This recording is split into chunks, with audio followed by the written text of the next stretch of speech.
నమస్తే. Shaft academy of media arts చలనచిత్ర దర్శకత్వ శిక్షణ కార్యక్రమానికి స్వాగతం. నేను డాక్టర్ చిలకమర్రి నటరాజ్. మనం ఈ ఫిలిం డైరెక్షన్ కోర్సులో డిఫరెంట్ సబ్జెక్ట్స్ని నేర్చుకోవడానికి ప్రయత్నం చేస్తున్నాం. ఆల్మోస్ట్ ఫిలిం డైరెక్షన్ కోర్సుకు సంబంధించిన బేసిక్ ఎలిమెంట్స్ అన్నీ డిఫరెంట్ మాడ్యూల్స్లో మనం ఎలాబొరేటెడ్గా డిస్కస్ చేసుకుంటూ వస్తున్నాం. ఒక్కొక్క మాడ్యూల్లో కంటెంట్ తీసుకొని దాన్ని థియరీ ఏంటి, ప్రాక్టికల్ ఏంటి, థియరీ నేర్చుకున్న దాన్ని ప్రాక్టికల్గా ఎలా అప్లై చేసుకోవాలి అనేది డిస్కస్ చేస్తూ వస్తున్నాం. కొన్ని మాడ్యూల్స్లో ప్రీ ప్రొడక్షన్ గురించి, ప్రొడక్షన్ గురించి, పోస్ట్ ప్రొడక్షన్ గురించి, డెవలప్మెంట్ స్టేజ్, మార్కెటింగ్, అట్లాగే అన్నీ డిస్కస్ చేసి మనం వచ్చాం. ఇప్పుడు ప్రొడక్షన్ ప్రాసెస్లో మనకి ఈస్థెటిక్స్ అనే సబ్జెక్ట్ మీద మనం కొన్ని మాడ్యూల్స్ డిస్కస్ చేసుకున్నాం. ఈస్థెటిక్స్లో మెయిన్గా డైరెక్టర్ ప్రేక్షకుణ్ణి తన గ్రిప్లోకి ఎట్లా తీసుకోవాలి, అతనికి ఎట్లా ఎమోషన్ని కనెక్ట్ చేయాలి అనే టాపిక్ గురించి మనం డిస్కస్ చేసుకునే ప్రాసెస్లో మన కంపోజిషన్ గురించి మనం మాట్లాడుతున్నాం. ఆ కంపోజిషన్లో ఒక మాడ్యూల్లో మనం అసలు కంపోజిషన్ అంటే ఏంటి, దానికి సంబంధించిన ఇంట్రడక్షన్ అన్ని మాట్లాడుకున్నాం. ఇంకొక మాడ్యూల్లో internal elements of the composition మాట్లాడుకున్నాం. ఇప్పుడు external elements of the composition మాట్లాడుకోవడానికి ట్రై చేద్దాం. ఎక్స్టర్నల్ ఎలిమెంట్స్లో ఫస్ట్ అన్నిటికంటే ముందుది ఎంఫసిస్ అంటాం.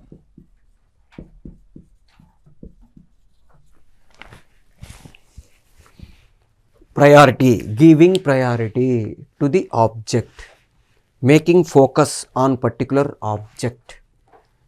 ఇది లేయరింగ్ అంటాం. అంటే ఫస్ట్ లేయర్ ప్రయారిటీ ఏంటి, సెకండ్ లేయర్ ప్రయారిటీ ఏంటి, థర్డ్ లేయర్ ప్రయారిటీ ఏంటి అంటే ఫస్ట్ ప్రయారిటీ ఎవరికి ఇవ్వాలి, సెకండ్ ప్రయారిటీ ఎవరికి ఇవ్వాలి, అసలు ప్రేక్షకుడు ఫ్రేమ్ని చూడగానే దేన్ని చూడాలి, అదే ఎందుకు చూడాలి, దాన్ని ఎట్లా చూడాలి, ఏ దృష్టితో అతను చూడాలి, ఇవన్నీ మనం ఈ ఎంఫసిస్లో మాట్లాడుకోవడానికి ట్రై చేస్తాం. దాని తర్వాత స్టెబిలిటీ. ఎంఫసిస్ తర్వాత స్టెబిలిటీ అంటే ఎంఫసిస్ ఇచ్చాము, దాన్ని ఇంకా కొంచెం స్టాండర్డైజ్ చేయడాన్ని మనం స్టెబిలిటీ అంటాం. ఉదాహరణకి ఒక ఫైలు ఒక చోట మనం సబ్మిట్ చేసాము. ఆ ఫైల్ని దాని పైకి వెళ్ళేటప్పుడు ఇక్కడ ఈ సెక్షన్ వాళ్ళు ఎవరైతే ఉన్నారో వాళ్ళు దాని మీద ఒక సంతకం చేసి స్టాంప్ వేసి పైకి పంపిస్తారు. అంటే ఎండార్స్ చేయడం అంటాం. అంటే ఎస్, దీనికి ఇంత ఇచ్చాము, ప్రయారిటీ ఇచ్చాము, ఈ ప్రయారిటీ ఫిక్స్, ఇంకా కొంచెం పెంచాలంటే దాన్ని మనం స్టెబిలిటీ అంటాము.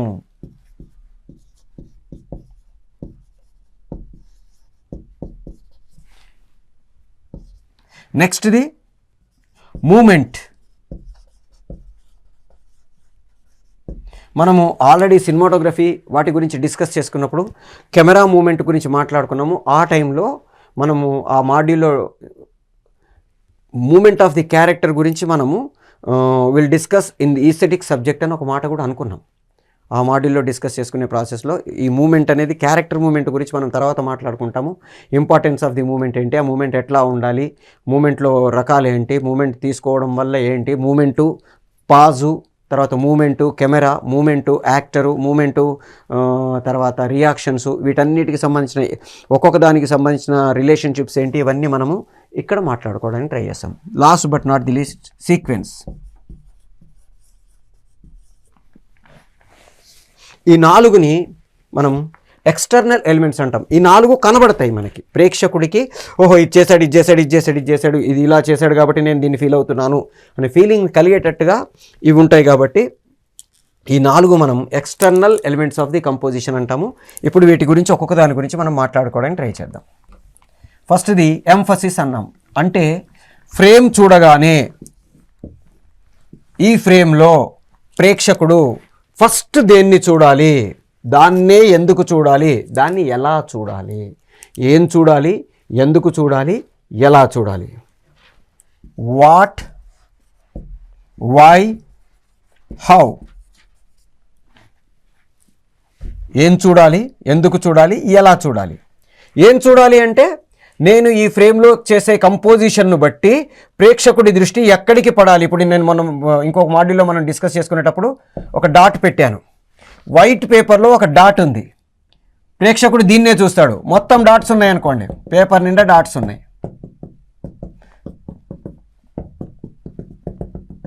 దేన్ని చూస్తాడు, దేన్నన్నా చూడొచ్చు. అయితే సెంటర్లో ఉంది కాబట్టి దీన్ని చూసే అవకాశం ఉంటుంది. ఈ సెంటర్లో తీసేసా, ఇప్పుడు దేన్ని చూస్తాడు, దేన్నైనా చూడొచ్చు కదా. అలా కాకుండా పర్టికులర్ ఒకదాన్ని చూడాలంటే నేను ఏం చేశా, ఇక్కడ స్టార్ పెట్టా. చూడగానే నాకు ఈ స్టార్ కనబడుతుంది, ఈ డాట్స్ ఏవి కనబడవు. కారణం ఏంటి, దీనికి ఎంఫసిస్ వచ్చింది కాబట్టి. ఏం చూడాలి, దాన్నే ఎందుకు చూడాలి, నాకు ఇవన్నీ నార్మల్గా ఉన్నాయి, ఇది స్టార్గా ఉంది, దీన్ని స్టార్ ఎందుకు పెట్టాను, ఇక్కడ ఒక స్టార్ ఉందనుకోండి, ఇక్కడ ఒక స్టార్ ఉందనుకోండి, ఇక్కడ ఒక స్టార్ ఉందనుకోండి, ఇక్కడ ఒక స్టార్ ఉందనుకోండి, ఇక్కడ ఒక స్టార్ ఉందనుకోండి. ఇప్పుడు దేన్ని చూడాలి, అన్ని స్టార్లు ఉన్నాయి, ఇంతకుముందు అన్ని డాట్స్ ఉన్నట్లాగా ఇప్పుడు అన్ని స్టార్స్ ఉన్నాయి, దేన్ని చూడాలి.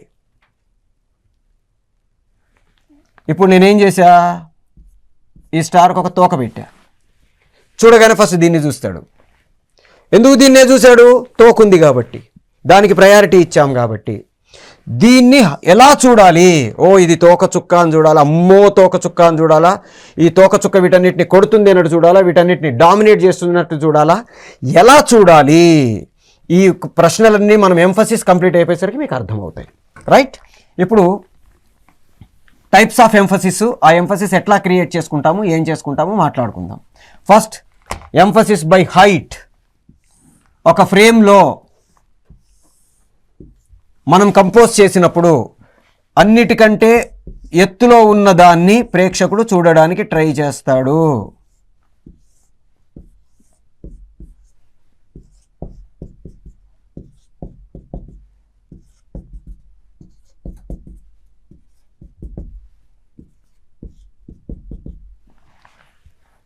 ఎవరిని చూస్తారు, ఆటోమేటిక్గా ప్రేక్షకుడి దృష్టిలో మొత్తం ఫ్రేమ్ చూడగానే ఫస్ట్ వీడి మీద పడుతుంది. ఎందుకు వాడి మీద పడింది, బికాస్ ఆఫ్ ది హైట్. వీళ్ళందరికంటే వీడు హైట్లో ఉన్నాడు. దీన్ని మనం గ్రాఫ్ గీసుకుంటే ఇలా వచ్చింది. సో ఆటోమేటిక్గా పీక్ ఇక్కడ ఉంది కాబట్టి దీన్ని చూసాము, వీడిని చూసాము. దీనికి మనకి ఎగ్జాంపుల్ మన సై సినిమాలో శశాంక్ అని నితిన్ రైల్వే స్టేషన్లో వాళ్ళతో గొడవపడే ప్రాసెస్లో రక్షిస్తాడు.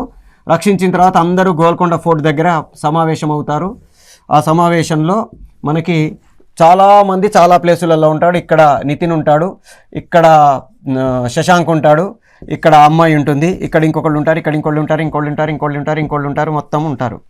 ఫ్రేమ్ పెట్టగానే నేను ఎవరిని చూస్తాను, ఆటోమేటిక్గా ఈ హైట్లో ఉన్న నితిన్ని చూస్తాను. ఇక్కడ గొట్టం సుబ్బారావుని పెడితే ఆ గొట్టం సుబ్బారావుని చూస్తాను. ఇక్కడ నితిన్ని పెట్టి నేను ఇక్కడ గొట్టం సుబ్బారావుని పెట్టాను అనుకోండి, నేను నితిన్ని చూడను, గొట్టం సుబ్బారావునే చూస్తాను. కారణం ఏంటంటే ఆ ప్లేస్కి ఆటోమేటిక్గా వెళ్ళిపోయి మన దృష్టిని అది ఆకర్షిస్తుంది కాబట్టి ఆ ప్లేసు అక్కడ ఎవరు పెడితే వాళ్ళే ఆ సిచ్యుయేషన్లో లీడర్, వాళ్ళే ఆ సిచ్యుయేషన్లో ఇంపార్టెంటు. దీన్ని మనం ఎంఫసిస్ బై హైట్ అంటాము. నెక్స్ట్,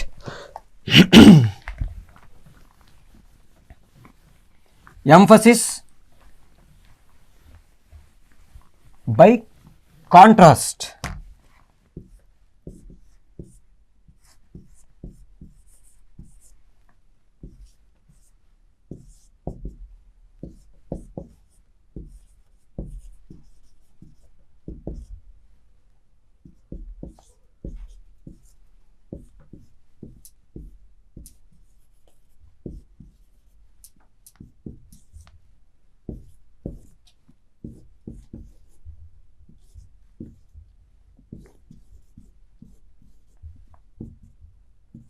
ఓ నలుగురు మనుషులు ఉన్నారు.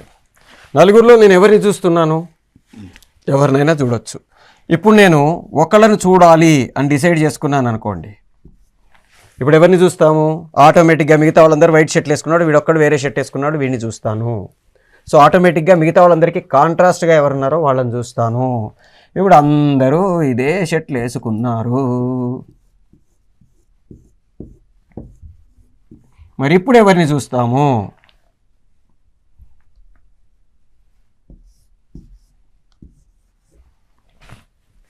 ఇతన్ని చూస్తాము. ఎందుకని, మిగతా వాళ్ళందరికంటే డిఫరెంట్గా ఉన్నాడు. వెరీ గుడ్, సూపర్, అందరూ చేతులు పైకి ఎత్తియే ఉన్నారు, ద్వారము తెరిచియే ఉన్నది.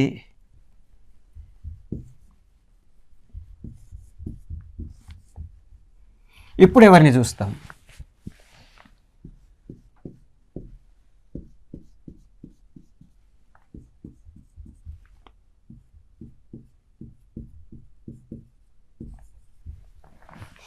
అందరూ అటు తిరిగి ఉన్నారు, వీడొక్కడు ఇటు తిరిగి ఉన్నాడు, వాడిని చూస్తాం.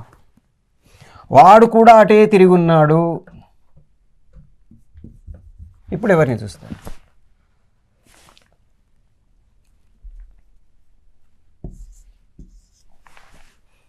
అందరి చేతులు పైకి పెట్టుకున్నారు, వీడున్నాడు, వీడిని చూస్తాం. సో ఒక ఒక కంపోజిషన్లో మనం ఎవరిని ప్రేక్షకుడు చూడాలి అనేది మనం ఇలా డిసైడ్ చేస్తాము.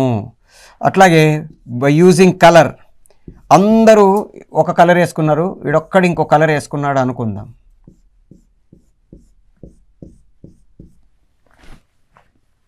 ఆటోమేటిక్గా వాడిని చూస్తాము.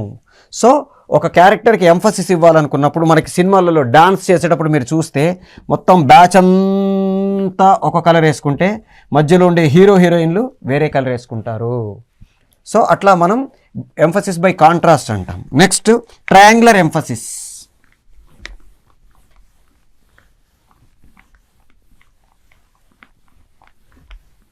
మనము ఇంతకుముందు మాడ్యూల్లో లైన్స్ గురించి మాట్లాడుకున్నాం. డయాగ్నల్ లైన్స్ రెండు డైరెక్షన్ క్రియేట్ చేస్తాయి అని మాట్లాడుకున్నాం. దీన్ని మనం ట్రయాంగులర్ ఎంఫసిస్ అంటాం. అంటే ఇక్కడొకళ్ళు ఉన్నారు, ఇక్కడొకళ్ళు ఉన్నారు, ఇక్కడొకళ్ళు ఉన్నారు. ఇక్కడ కెమెరా పెట్టాను అనుకోండి, ఆటోమేటిక్గా వీళ్ళిద్దరి నుంచి మన దృష్టి ఇటు వెళ్ళిపోయి వీడు ఇంపార్టెంట్ అనిపిస్తుంది. ఇక్కడ కెమెరా పెట్టాను అనుకోండి, వీళ్ళిద్దరి మధ్యలో ఇతని వైపు ఇంపార్టెన్స్ ఉంటుంది. ఇక్కడ కెమెరా పెట్టాను అనుకోండి, ఇతనికి ఇంపార్టెన్స్ ఉంటుంది. నాకు ఆ ఫ్రేమ్లో ఎవరు ఇంపార్టెంటు అనే దాన్ని డిసైడ్ చేసుకోవడానికి నేను ఈ ట్రయాంగులర్ ఎంఫసిస్ యూజ్ చేస్తాను. దీన్నే బాస్ అండ్ సబార్డినేట్ ఎంఫసిస్ అంటాము. For example, Attarintiki Daredi cinema. Attarintiki Daredi సినిమాలో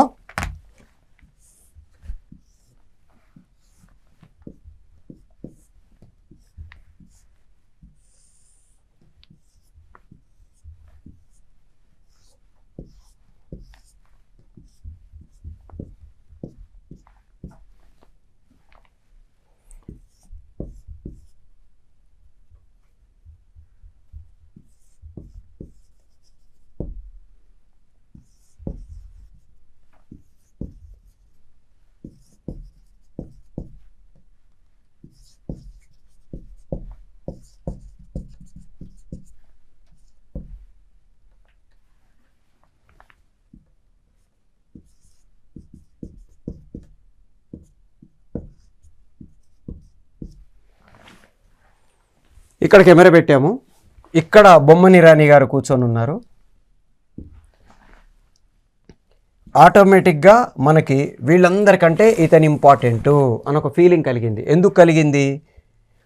ఈ ట్రయాంగులర్ ఎంఫసిస్ వల్ల ప్రేక్షకుడు చూసే ప్రాసెస్లో ఆటోమేటిక్గా దృష్టి డయాగ్నల్ లైన్ వల్ల ఇక్కడి నుంచి ఇక్కడ దాకా ట్రావెల్ చేసి ఇక్కడ ఆగిపోతుంది. ఈ క్యారెక్టర్కి ఇంపార్టెన్స్ వస్తుంది. సో ఆటోమేటిక్గా బాస్ ఇతను అని ఫీలింగ్ కలుగుతుంది. ఇక్కడ ఎవరిని కూర్చోబెట్టినా ఇతనే బాస్ అని ఒక ఫీలింగ్ మనకు కలగడానికి కారణం ఏంటంటే because of the triangular position వల్ల.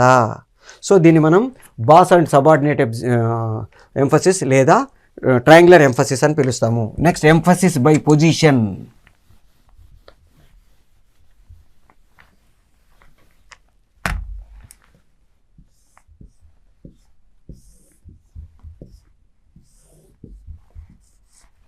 ఇక్కడ సింహాసనం ఉంది.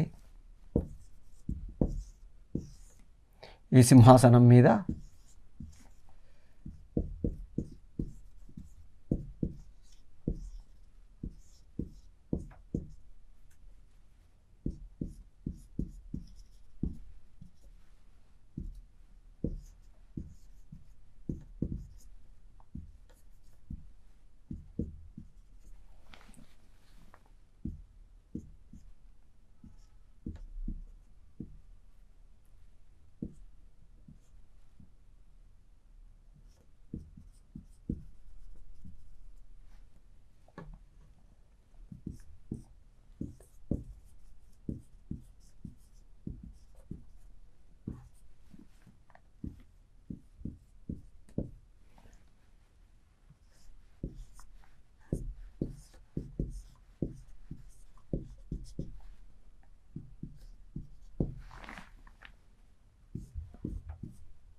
ఆటోమేటిక్గా ఈ పొజిషన్ వల్ల మనకు తెలియకుండా ఇక్కడ ఎవరిని కూర్చోబెడితే వాళ్ళే రాజు అనుకుంటాం. మిగతా వాళ్ళని వీళ్ళని మంత్రులు ఏదనుకుంటాం, వీళ్ళని సైన్యాధిపతులు అనుకుంటాం, సామంతులు అనుకుంటాం, ఇంకోటి అనుకుంటాం, ఏదనుకున్నా ఆటోమేటిక్గా మనం ఇక్కడ కెమెరా పెడితే ఈ పొజిషన్ వల్ల ఆ క్యారెక్టర్కి ఎంఫసిస్ వస్తుంది. Next, emphasis by alienation.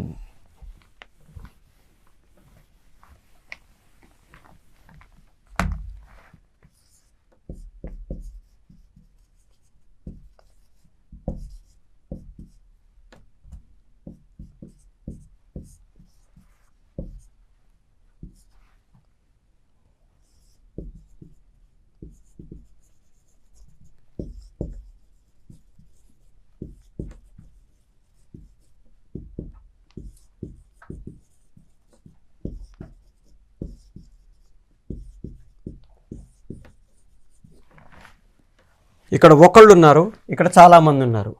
ఆటోమేటిక్గా మనం ఈ ఫ్రేమ్ చూడగానే ఇతనికి ఇంపార్టెన్స్ ఫీల్ అవుతాము. దీన్ని మనం ఎంఫసిస్ బై ఎలియనేషన్ అంటాం. అంటే ఈ గ్రూప్లో నుంచి ఇతన్ని బయటికి తీసుకురావడం ద్వారా మనం ఇతనికి ఎంఫసిస్ ఇచ్చాము.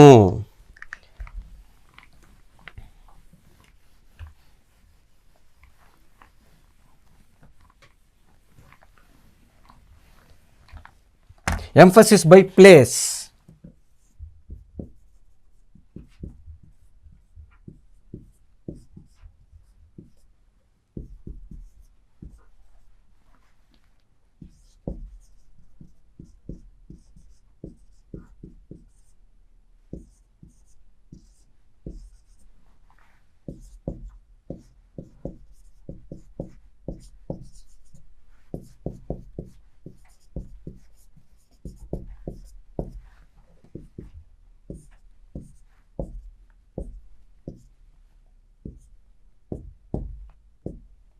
పరిగెడుతున్నారు అందరూ, ఎవరిని చూస్తాం? ఆటోమేటిక్గా పరిగెత్తే ప్రాసెస్లో వీళ్ళని చూస్తాము. ఎందుకంటే ఆటోమేటిక్గా ముందు ఎవరున్నారు, ఫస్ట్ ప్లేస్లో ఎవరున్నారు వాళ్ళని చూస్తాం. నలుగురు ఉంటే నలుగురిలో ఎవరు ఫస్ట్ ఉన్నారో వాళ్ళనే చూస్తాము. దీని ఎంఫసిస్ బై ప్లేస్ అంటాము. షాఫ్ట్ అకాడమీ మనకి డిఫరెంట్ కోర్సెస్ని ఆఫర్ చేస్తుంది. ఫిలిం ఇండస్ట్రీకి సంబంధించి film making, fine arts, animation 3 major wings, చాలా ఇంపార్టెంట్ వింగ్స్. ఈ ఇంపార్టెంట్ వింగ్స్లో ఉండే డిఫరెంట్ కోర్సెస్ని, డిఫరెంట్ క్రాఫ్ట్లని మనకు చాలా ఈజీగా, సింపుల్గా, అతి తక్కువ ఫీజులతో మనకు ఆఫర్ చేస్తుంది. Potti Sriramulu Telugu university, Annamalai university, Krishna university లాంటి యూజీసీ రికగ్నైజ్డ్ యూనివర్సిటీస్ సర్టిఫికేషన్ తోటి, అథెంటిక్గా వాటి అఫిలియేషన్తో మనకి కోర్సెస్ ఆఫర్ చేస్తుంది. మీరు ఎట్లాగైతే ఇప్పుడు డైరెక్షన్ కోర్స్ నేర్చుకుంటున్నారో మిగతా కోర్సెస్ కూడా స్క్రిప్ట్ రైటింగ్ కావచ్చు, యానిమేషన్ కావచ్చు, ఫైన్ ఆర్ట్స్ కావచ్చు, డిజిటల్ పెయింటింగ్ కావచ్చు, ఇట్లా రకరకాల కోర్సెస్ నేర్చుకుంటే మీరు ఇప్పుడు ఏదైతే ఇప్పుడు నేను ఇప్పుడు ఈ చేసిన క్లాసెస్లో మీకు ఎంఫసిస్ ఎట్లా ఇవ్వాలి, ఒక పని చెయ్యాలి, ఇక్కడ పెట్టాలి, ఇది అన్నారనుకోండి, ఆ విజువల్గా బొమ్మ గీసి చూపించడమో లేకపోతే విజువల్గా ప్రజెంట్ చేసిన దాంట్లో ఉండేంత ఇంపాక్ట్ మామూలుగా చెప్తే ఉండదు. మీరు పిచ్ డెక్ తయారు చేసుకోవాలన్నా, స్టోరీ బోర్డ్ తయారు చేసుకోవాలన్నా, మీకు మోర్ దెన్ 1 క్రాఫ్ట్స్ ఉంటే మీకు అద్భుతంగా మిమ్మల్ని మీరు ప్రూవ్ చేసుకోవడానికి అవకాశం ఉంటుంది. అందుకని మిగతా కోర్సెస్ కూడా నేర్చుకోవడానికి ట్రై చేయండి.